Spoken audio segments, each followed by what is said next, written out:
We'll start with our first top story. A former Facebook data scientist, Frances Haugen, told Congress on Tuesday that Facebook uses an engagement system based on ranking. It boosts engagement by prioritizing contents that cause extreme reactions. And she accused the company of knowing that Instagram can potentially harm teenagers. And not only that, she also claimed that Facebook has been dishonest in combating hate and misinformation. Haugen also claimed that she believes Zuckerberg was familiar with the internal research that points to the negative effects of Instagram. So let me, Ms. Haugen, just ask you, we've learned from the information that you provided that Facebook conducts what's called engagement-based ranking, which you've described as very dangerous. Could you talk more about why engagement-based ranking is dangerous, and do you think Congress should seek to pass legislation like the Filter Bubble Transparency Act that would give users the ability to avoid engagement-based ranking altogether? Facebook is going to say, you don't want to give up engagement-based ranking. You're not going to like Facebook as much if we're not picking out the content for you. That's just not true. There are a lot of, Facebook likes to present things as false choices, like you have to choose between having lots of spam. Like let's say, imagine we ordered our feeds by time, like on iMessage or on, there are other forms of social media that are chronologically based.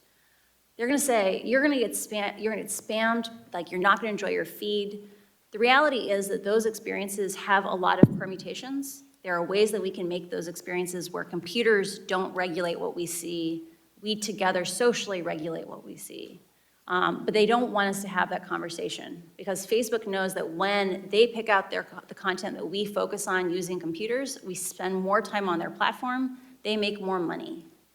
The dangers of engagement-based ranking are that Facebook knows that content that elicits an extreme reaction from you is more likely to get a click, a comment, or reshare. And it's interesting because those clicks and comments and reshares aren't even necessarily for your benefit. It's because they know that other people will produce more content if they get the likes and comments and reshares. They prioritize content in your feed so that you will give little hits of dopamine to your friends so they will create more content.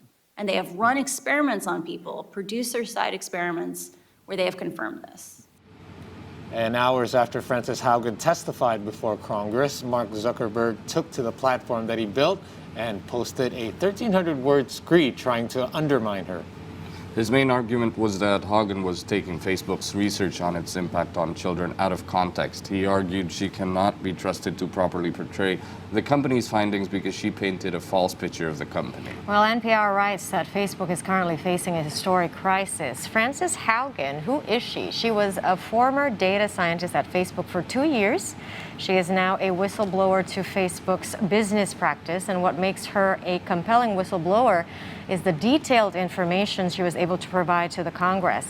So at Facebook, when she was working at Facebook, she studied how the social network's algorithm amplified misinformation and was exploited by foreign adversaries. And she said, again, that Facebook harms children, sows division, and undermines democracy in pursuit of breakneck growth and, quote, astronomical profits. Haugen told Congress that Facebook consistently chooses to maximize its growth rather than implement safeguards on its platforms, just as it hid from the public and the government officials internal research that illuminated the harms of Facebook products. And Haugen testified that, quote, this is what she said, the result has been more division, more harm, more lies, more threats, and more combat. In some cases, this dangerous online talks has led to actual violence that harms and even kills people. And she was talking about the case in Myanmar. That's right. Yeah. And if you actually want a lighter version of this story, just check out Netflix's The Social Dilemma. Yes. We talk about this all the time. To a lesser degree, these are whistleblowers as well, because it features a host of former employees with key positions at Facebook, at Google, Twitter, and Instagram speaking out about this fundamental crisis. Unfortunately, The Social social dilemma only allows for one conclusion. If we allow these platforms to continue harvesting our data for the purpose of selling ads and advertisements, continue scrolling our lives with algorithms that we know are tailored to us, without having any kind of questions of ethics, then this will be our demise eventually when it comes to social media.